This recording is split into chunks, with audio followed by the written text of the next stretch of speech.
Hello बच्चों, welcome to topper classes. हाँ ma'am, और आज हम इस एक्सप्लेनर में एक बहुत ही इंपॉर्टेंट चैप्टर कवर करने वाले हैं, forest and wild life resources. बच्चों, हम इस प्लैनेट को ना millions of other living beings के साथ शेयर करते हैं। माइक्रो ऑर्गेनिजम्स और बैक्टीरिया से लेकर जायंट बनियन ट्रीज, एलिफेंट्स और ब्लू व्हेल्स तक, ये सब मिलकर एक मैसिव और कॉम्प्लेक्स वेब क्रिएट करते हैं। आज के इस सेशन में हम और मैम प्रिसाइजली समझेंगे कि ये इकोलॉजिकल सिस्टम एग्जैक्टली कैसे काम करता है, इससे क्या मेजर थ्रेट्स है और बोर्ड एग्जाम्स के लिए आपको कौन से की कॉन्सेप्ट्स एब्सोल्युटली क्लियर होने चाहिए। तो बच्चों, जल्दी से आज का सिलेबस आउटलाइन देख लेते हैं। हम स्टार्ट करेंगे बायोलॉजिकल डाइवर्सिटी से, फिर नीड फॉर कंजर्वेशन, उसके बाद प्रोजेक्ट टाइगर, फिर क्लासिफिकेशन ऑफ फॉरेस्ट्स और फाइनली एंड में कम्युनिटी कंजर्वेशन। मैं आपको अश्योर करती हूं कि हर एक डिटेल लॉजिकली कवर की जाएगी ताकि बोर्ड एग्जाम्स के लिए आपकी प्रिपरेशन परफेक्ट हो जाए। तो चलिए, बिना टाइम वेस्ट किए स्टार्ट करते हैं अपना first topic, understanding biological diversity. Ma'am, environment को बचाने की बात तो सब करते हैं, पर सबसे पहले आप स्टूडेंट्स को इसका फाउंडेशनल साइंटिफिक प्रेमिस समझा दीजिए। बिल्कुल मैम। बच्चों, बोर्ड एग्जाम्स में डेफिनेशन बिल्कुल टू द पॉइंट लिखनी होती है, तो इस स्ट्रिक्ट डेफिनेशन पर ध्यान देना।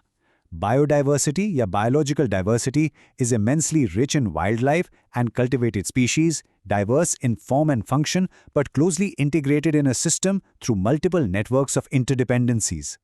यहाँ ये फ्रेज नेटवर्क्स ऑफ इंटरडिपेंडेंसीज बहुत क्रूशल टर्म है।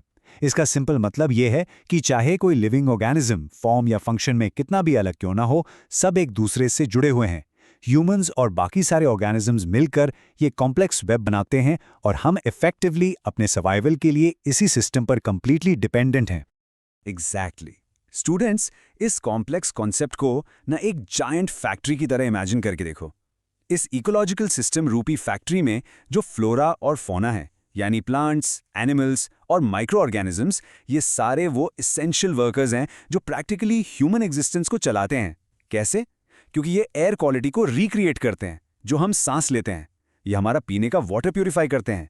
ये कंटिन्यूसली उस सॉइल को रीजनरेट करते हैं जिससे हमारा फूड प्रोड्यूस होता है। और इस पूरी फूड चेन के बेस में फॉरेस्ट हमारे प्राइमरी प्रोड्यूसर्स हैं।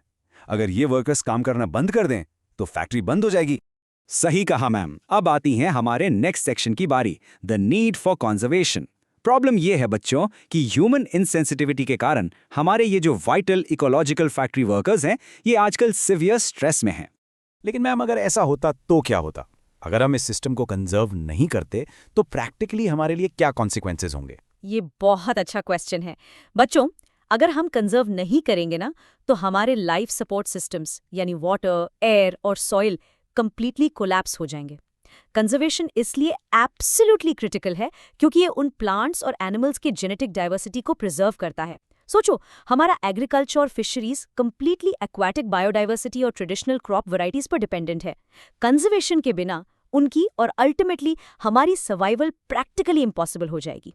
हम लोग नेचर के एक्चुअली कितने क्लोज थे, ये डीपली समझने के लिए एक ट्रेडिशनल लेप्चा फोक सॉन्ग सुनिए। I quote, "Let me gather your music from the springs, the rivers, the mountains, the forests, the insects and the animals." बच्चों, ये सिर्फ एक सॉन्ग नहीं है, ये प्रॉपर्ली इलस्ट्रेट करता है कि इस रैपिड डिप्लीशन के एरा से पहले ह्यूमंस और नेचर के बीच एक हिस्टोरिकल हार्मोनियस रिलेशनशिप था। नेचर सिर्फ एक रिसोर्स नहीं थी, बल्कि सच में म्यूजिक ऑफ लाइफ थी। अब चलते हैं सेक्शन 3 पर, प्रोजेक्ट टाइगर एक्सप्लेन्ड। मैम, मैं बच्चों की तरफ से आपसे पूछना चाहती हूँ कि इस पूरे फॉनल वेब में जो हमारे टॉप प्रेडेटर्स थे, उनकी डिप्लीशन एक्चुअली कितनी सिवियर हो चुकी थी? बच्चों, जरा इस नंबर पर ध्यान दीजिए, 1827। टर्न ऑफ द सेंचुरी में जो टाइगर पॉपुलेशन का एस्टिमेट अराउंड 55,000 था, 1973 आते आते वो ड्रास्टिकली ड्रॉप होकर सिर्फ 1827 रह गया था। ये एक मैसिव और शॉकिंग ड्रॉप था। इसके रीजंस क्या थे? Poaching, shrinking habitats, depletion of prey base और इनके बोन्स और स्किन्स का इंटरनेशनल इलीगल ट्रेड। क्योंकि दुनिया के 2/3 सर्वाइविंग टाइगर्स उस वक्त इंडिया और नेपाल में थे, हम लिटरली प्राइम टारगेट्स बन चुके थे। इस एब्सोल्यूट क्राइसिस ने ही 1973 में अथॉरिटीज को प्रोजेक्ट टाइगर लॉन्च करने के लिए ट्रिगर किया। ये सारे पॉइंट्स बोर्ड एग्जाम्स में सीधे पूछे जाते हैं। सही बात है मैम। और स्टूडेंट्स, यहाँ आपको ये नोट करना चाहिए कि कॉन्जर्वेशन एफर्ट्स ना सिर्फ टाइगर्स तक लिमिटेड नहीं रहे। टाइम के साथ कॉन्जर्वेशन स्ट्रैटेजीज एक्सपैंड हुई टू प्रिजर्व एक्सपेंसिव बायोटाइप्स। मतलब सिर्फ एक जानवर नहीं, पूरे के पूरे इकोसिस्टम को बचाना। चाहे वो काजीरंगा में राइनोस को प्रिजर्व करना हो या कॉर्बेट और सुंदरबंस जैसे नेशनल पार्क्स एस्टैब्लिश करना। इनफैक्ट 1980s के वाइल्ड लाइफ एक्ट्स के थ्रू तो कॉन्जर्वेशन लिस्ट्स में इंसेक्ट्स जैसे बटरफ्लाइज, बीटल्स और बाद में स्पेसिफिक प्लांट्स को भी ऑफिशियली प्रोटेक्ट कर दिया गया था। हमने पूरे इंटरकनेक्टेड वेब को कवर करना शुरू कर दिया था। परफेक्ट। अब आते हैं सेक्शन 4 पर, क्लासिफिकेशन ऑफ फॉरेस्ट। बच्चों अलर्ट हो जाओ, क्योंकि ये section prime board exam territory है। मुझे यहाँ आपका एब्सोल्यूट फोकस चाहिए, क्योंकि गवर्नमेंट इन फॉरेस्ट लैंड्स को ऑफिशियली कैसे कैटेगराइज करती है ये आपको टिप्स पर पता होना चाहिए। प्राइमरीली गवर्नमेंट हमारे फॉरेस्ट लैंड्स को 3 मेजर कैटेगरीज में डिवाइड करती है। पहला है रिजर्व्ड फॉरेस्ट्स। ये टोटल फॉरेस्ट लैंड का मोर देन हाफ हिस्सा बनाते हैं और कंजर्वेशन के पर्सपेक्टिव से इन्हें सबसे वैल्यूएबल माना जाता है। दूसरा है प्रोटेक्टेड फॉरेस्ट्स, जो लगभग 1/3 एरिया कवर करते हैं और इन्हें लीगली किसी भी फर्दर डिप्लीशन से प्रोटेक्ट किया जाता है। इन दोनों यानी रिजर्व्ड और प्रोटेक्टेड फॉरेस्ट को मिलाकर हम परमानेंट फॉरेस्ट एस्टेट कहते हैं। और एज अ फैक्ट हमेशा याद रखना कि मध्य प्रदेश में इन परमानेंट फॉरेस्ट का सबसे बड़ा एरिया है, जो उनके टोटल फॉरेस्ट एरिया का एग्जैक्टली 75% है। लेकिन मैम, जो बाकी बची हुई जमीन है उसका क्या होता है? जो अनक्लेम्ड लैंड बचती है बच्चों, उसे हम ऑफिशियली अनक्लास्ड फॉरेस्ट्स कहते हैं। ये बेसिकली वेस्टलैंड्स और फॉरेस्ट्स हैं जो गवर्नमेंट, प्राइवेट इंडिविजुअल्स या कम्युनिटीज सबको बिलोंग कर सकते हैं। एग्जाम्स के लिए जरूर याद रखना कि नॉर्थ ईस्टर्न स्टेट्स और गुजरात में इनका बहुत बड़ा परसेंटेज है और वहाँ इन्हें मोस्टली लोकल कम्युनिटीज ही मैनेज करती हैं। अब आते हैं अपने फाइनल सेगमेंट सेक्शन 5 पर, कम्युनिटी कॉन्जर्वेशन एफर्ट्स। मैं सोच रही थी, क्या सिर्फ गवर्नमेंट ही अकेली एंटिटी है जो इंडिया की इस वास्ट वाइल्ड लाइफ को प्रोटेक्ट करने के लिए केपेबल है? मैं बताती हूँ मैम, बिल्कुल नहीं। इनफैक्ट कॉन्जर्वेशन स्ट्रैटेजीज इंडिया में कोई नया फॉरेन कॉन्सेप्ट नहीं है, ये एक एंशिएंट इंडिजिनस कॉन्सेप्ट है। मैं कुछ बहुत इंपॉर्टेंट ग्रासरूट्स मूवमेंट्स लिस्ट कर रही हूँ, अपने आंसर्स के लिए इन्हें पक्का नोट कर लीजिए। सरिस्का टाइगर रिजर्व में विलेजर्स ने खुद wild life protection act site करके माइनिंग के खिलाफ फाइट की। राजस्थान के अलवर डिस्ट्रिक्ट में 5 विलेजेस ने मिलकर लिटरली 1200 हेक्टेयर्स को भैरोदेव दाकव सेंचुरी डिक्लेयर कर दिया और वहां खुद के स्ट्रिक्ट रूल्स एनफोर्स किए।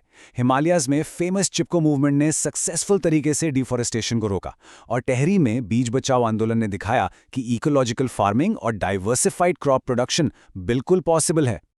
और स्टूडेंट्स, इस सब के पीछे जो हमारा स्ट्रॉन्ग कल्चरल एस्पेक्ट है ना, उसको हाईलाइट करना भी इक्वली इंपॉर्टेंट है।